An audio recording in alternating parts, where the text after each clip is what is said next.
մյուսն է։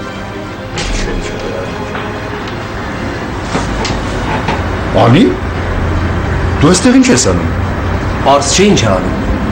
Ինձ ես հետևում, չէ։ Դե ասա։ Դե ինձ զանգեցին, ասեցին ու Ինչ զանգեցին։ Էլի զանգեցին։ Հերիք չի դու այդ զանգերն արդեն բարձր գժ։ Արմեն, հանգստացի։ Ինչ հանգստանան։ Չես տեսնում ուր է հասել։ ես չգիտեի, խաբել են երևի, ես Ով է խաբել։ Այդ քեզ զանգողը։ հա, զանգողը կին էր։ Գիներ, արդեն խոսում է։ Ինչ էր ասում։ Լավ, մի րոպե, վերջացրինք։ Լռեք երկուսներ։ Այստեղ տեղը չի։ Կգնանք տուն, այնտեղ խոսենք։ Պապա, ես ամեն ինչ կբա։ Ասացի տանը։ Գնացինք։ Բեկած։ Գնացինք։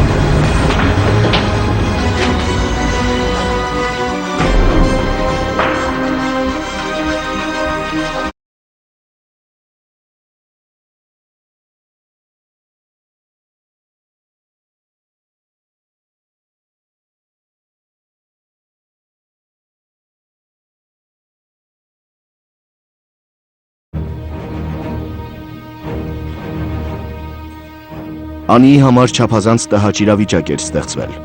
Նա ամեն կերպ փորձում էր բացատրել տեղի ունեցածն ու արդարանալ, բայց չէր ստացվում։ Արմենի համբերության բաժակն արդեն լցվել էր եւ չէր կարողանում զսպել հույզերը։ Գագիկն անմիջական մասնակիցն էր այս վեճի։ Մի բան, որ շատ ծանր էր տանում։ Չնայած փորձում էր հանգստացնել ոգևորված փեսային եւ դստերը, բայց դա ամենևին էլ այն փորձը չէր, որին ընդունակ էր Գագիկը։ Նա ինքն էլ լավ գիտակցում էր, որ ամեն գնով հարկավոր էր դադարեցնել Անիի նման պահվածքի հնարավոր շարունակությունը։ Ես ճշտել եմ այդ հեռախոսահամարը, որից անընդհատ մեր տուն զանգեր է գալիս, այդ պատկանմա տարեց ամուսինների, իրանք մենակ են ապրում ու հավատացնում են ինձ ու երդվում են, որ երբեք այս համարին չեն զանգել։ Լավ, ենթադրենք զանգել են, ենթադրենք։ Արժե դրա համար այդպիսի պատմություն սարքել։ Ոչ է ենթադրենք, պապա, ինչ ես խոսում։ Ես ասում եմ, ինձ այդ կինն է զանգել, կին էր զանգողը, հասկանում ես, ու ասում էր, այն ինչ որ մի քիչ առաջ ասեցի։ Ես չեմ հասկանում ու չեմ ուզում հասկանալ, որովհետև այդպիսի բան չի եղել, երկուսս էլ գիտենք։ Դա մենակ քո երևակայության արդյունքն է։ Լսի, գիշը դու ես, գիշը դու ես։ Անի, Ինչ, պապա, ոնց է դու իրա կողմից ես, իմ կողմից չես։ Անի, ես հաշտության կողմնակիցն եմ։ Ձեզ ոչ մեկի չեմ մեղադրում։ Ուզում եմ որպես ես հարցի լուծում տամ, թե ձեզ կռիվի չի վերջանա։ Այս հարցը մենակ մի լուծում ունի, որ Անին բուժման կուրս անցնի ու ոնց որ պետք է։ Չհասկացա, դու ինձ ուզում ես գժանոց տանես։ Ահա, հենց այս մասին խոսում եմ, ինքը մենակ այդ մտքով անցկացնում։ Բայց ամեն ինչը ի՞նչ է նշանակում։ Ի՞նչ է նշանակում բուժման կուրս անցնել։ Այդ նշանակում որ ինձ ուզում է տալի գժանոց։ Ոչ, ես քեզ չեմ ուզում մենակ տալեմ գժանոց։ Ես հիմա չեմ ուզում քեզ բացատրեմ, որովհետև քեզ թվում է, որ ես քո մահն եմ ուզում։ Լավ, ես լրիվ հասկացա, թե Արմեն ինչ է ուզում։ Ինչ է ուզում, պապա։ Ես շատ լավ հասկանում եմ, որ դու իրա կողմից ես։ Ես քո աղջիկը չեմ, ինքն է քո տղան։ Անի, Ինչ, պապա։ մի ապստի տեղը, և հանգստացի։ Մենք էլ գնանք դրսում հանգստանանք, ու կակ ես հազի լուծում տանք։ Սա քժանոցը, գնանք Արմեն, դուս արա։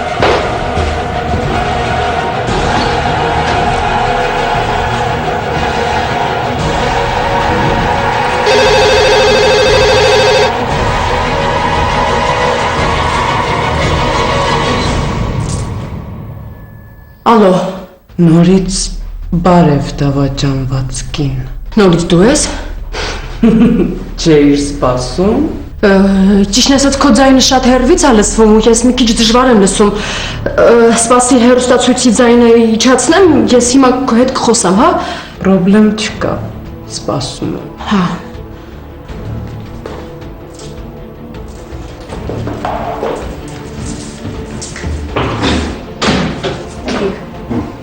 Կամաց, մենակ խնդրում եմ կամաց։ Ես իրան ասացի, որ հիմա ես կպատասխանեմ։ Վերենք ինազանգ։ Այդ ինազանգում ես իրան ասացի, որ հիմա հեռուստացույցի ձայն եմ միջացրել։ Խնդրում եմ, ես հիմա բարձրախոսը կնիացնեմ ու դուք ամեն ինչ կհասկանաք։ Բարձա։ Ալո։ Խոսա, ես ինչ անում, անջատել եմ, ես մի քիչ առաջ հետո խոսացի իր հետ, հասկանում ես։ Հանգստաց։ Ես զանգում եմ կանչեմ այստեղ։ Ում ես զանգում կանչում, ում է կանչում։ Անի ջան, դու միայն խնդրում հանգստացի։ Հա ես շատ հանգիստ եմ, ուղղակի հասկանում հասկանում ես, ինքը իրոք զանգեց։ Անի։ Ես իրան ասացի, որ հեռուստացույցի ձայնը հենց հիմա իջացնում եմ, պապա։ Անի, ես քեզ լիովին հավատում եմ, ինչ որ հիմա անելու են, քո օգտի համար են կանելու, այնպես որ դու հանգստացի։ Այն ինչ ես իմ օգտի համար անում։ Ամեն ինչ։ Ես ուզում եմ, որ դու ինձ հավատաս, Անի, ամեն այդքան ես բաներ քեզ- ուզում, պապա։ 20 րոպեից կլինի այստեղ։ Ով կլինի այստեղ։ Անի ջան, հանգիստ ունեն, քո հոգեբուժը, Ինչ հոգեբուժ։ որը քեզ մի բուժի, Անի։ Դու անելոն ես ինչ հոգեբուժ։ Այս ինչ ես անում։ Ինչ ես անում։ Անի, ապեր քեզ համար, Անի։ Անի։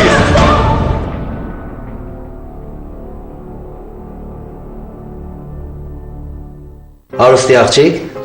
ոնց ես։ Դե ձեր հանի։ Աղջինս տպավորությունը մենակ եմ տանը։ Քխել արեմ մինչև գային նոնան։ Ձեր հանի։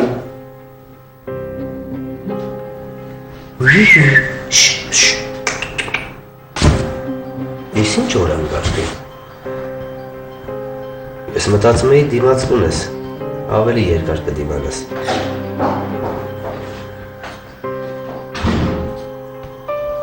Խենթ, եկար։ Հայ, ինչպես են մեր սիրահարները։ Լավ, լսի, դերասանություն մի արա։ Այնտեղ կոնյակ կա, բեր մի բաժակ խմենք։ Բայց մի րոպե, մի հատ թող վայելեմ ես պա։ Դու գիտես ես ինչքան եմ սպասել ես պահին հասկանում ես, նայ, վիճակը նայ։ Լավ, որ ես վիճակում ա չի նշանակում, որ ոչինչ չի լսում։ Լավ էլ լսում ա, ինձ թվում ա դաժե հասկանում ա։ Բայց ես ասում եմ, որ լսի ու հասկանա։ Թող իմանա ով ա իրա գլխին սարքողը։ Չէ, միամիտ ընկերուհի, ոնց ես դեղերդ նորմալ ժամանակին խմում ես, հա? Արի գտակ մի բաժակ։ Մի րոպե, այդ տղա, այս ինչքան դեղ ես տվել ես մի ամսպա մեջ, ոնց որ բանջարանա բոստանային բույս լինի։ Լավ, գնա, բեր, խմենք մի բաժակ, չես ուզում։ Բայց ինչի ես տեղ։ Իրա ներկայությամբ հաճելի ա։ Լավ ես կբերեմ։ Ես ուզում եմ գնանք ննջարան։ Ուզում եմ ննջարան գնանք։ Ննջարա։ Ինչի համար։ Դեռ շուտ ա, մի քիչ համբերի ննջարան գնալու ժամանակն էլ կգա։ Մենք այնքան գործ ունենք ննջարանում։ Լավ, ես ոսկե համբերություն ունեմ։ Կհամբերեմ։ Բույս։ Այդ մարդը ինչի է տենց քեզ կանաչակցրել։ Ավելի ես նմանվում բույսի։ Վայ խեղճ աղջիկ, խեղճ։ Ես ինչ օրն եմ կար։ Նոնը չկա։ Ջանա, Գիտես ես կոնյակը ինձ որտեղից։ որտեղից։ Աներ հայրիկս ա բերել։ Ես լավ ու կլինի ուրեմն։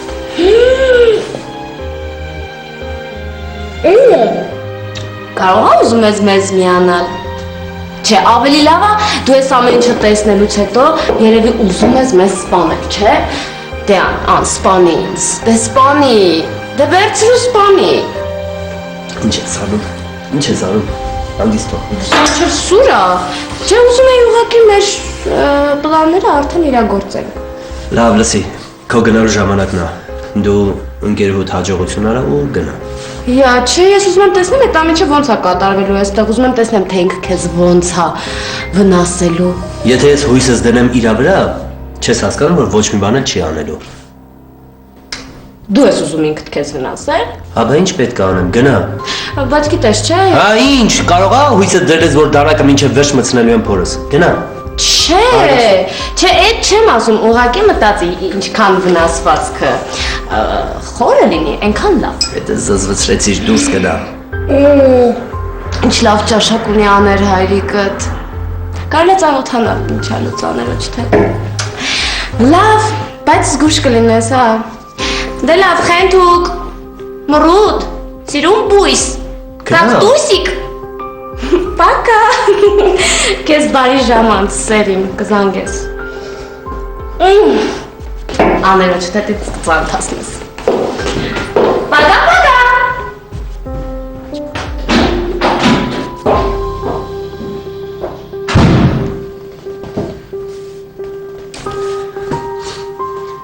Ես Ինձ մի քիչ վատ եմ զգում։ Ես գրում եմ բերել հանգստանամ։ Գլուխս ցավում է, այսինքն քեզ չեմ բացատրում։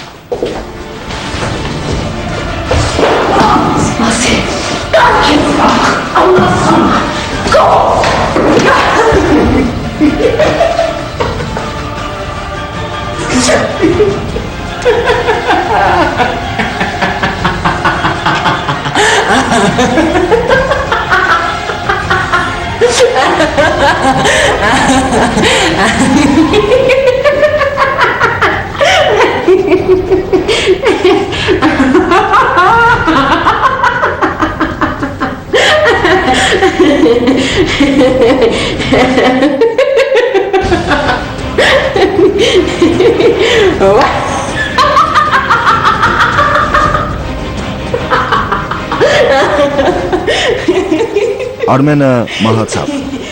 Անին մեղավոր ճանաչվեց դատարանում եւ ազատազրկվեց, բայց ոչ թե կալանավայր տեղափոխվեց, այլ հոգեբուժարան։ Նոնան լսելով սիրեկանի մահվան լուրը, առանց ժամանակ կորցնելու, լքեց երկրի սահմանները եւ այլևս չվերադարձավ։ 3 տարի անց Գագիկի մեծ ջանքերի շնորհիվ Անին տեղափոխվեց Եվրոպա, այնտեղ ապաքինվեց եւ վերադարձավ իր նախկին կյանքին։ Կնոջ հայրական մեծ ունեցվածքին տիրանալու եւ սիրուհու հետ այն վայելելու գարշելի մտահաղացումն Արմենին զրկեց կյանքից։ Իսկ իրեն իսկապես սիրող կնոջը պարգևեց չափազանց ծանր հոգեկան ապրումներ։ Խանդի մեծ չափաբաժինն իսկապես ընդունակ է խենթացնելու, իսկ դա երբեմն անդառնալի հետևանքներ է ունենում։ Անիին դրդեցին խանդել, բայց սթափ մտածելու դեպքում կարելի էր խուսափել ծուղակն ընկնելուց։